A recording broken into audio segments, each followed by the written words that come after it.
आखिर क्यों मुझे आप अकेले छोड़ के चली गई माँ?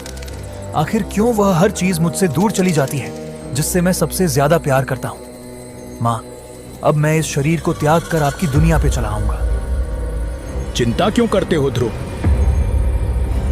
मैं तो हमेशा से तुम्हारे साथ हूं। कौन है वहां?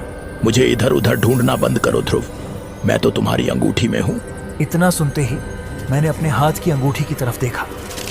देखते ही देखते मेरी अंगूठी में हलचल शुरू हो गई। मेरी अंगूठी में से एक सफेद रंग का धुआं साए के रूप में बाहर निकला। कौन हो तुम? और तुम मेरे अंगूठी में क्या कर रहे थे? मैं कौन हूं यह जानना तुम्हारे लिए जरूरी नहीं है ध्रुव। मुझे तो तुम्हारा शुक्रिया अदा करना चाहिए कि तुमने 3 साल तक मुझे अपनी अंगूठी में संभाल के रखा।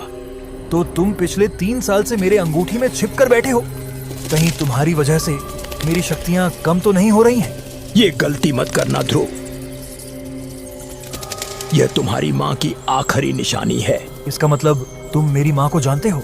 हाँ, मैं तुम्हारी माँ को जानता हूँ। क्या तुम नहीं चाहते कि लोग तुम्हारी फिर से इज्जत करें? क्या तुम नहीं चाहते कि तुम्हारी शक्ति का स्तर 3 से बढ़कर 9 तक पहुंच जाए? 3 साल बाद तुम्हें अपने होने वाली मंगेतर लारा के साथ मुकाबला करना है, उसे हराना है।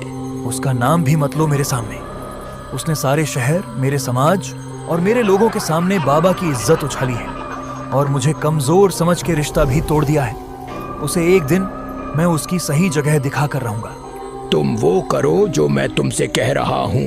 सबसे पहले तुम इस अंगूठी को वापस पहन लो और फिर देखो मैं कैसे तुम्हारी जिंदगी बदल दूंगा।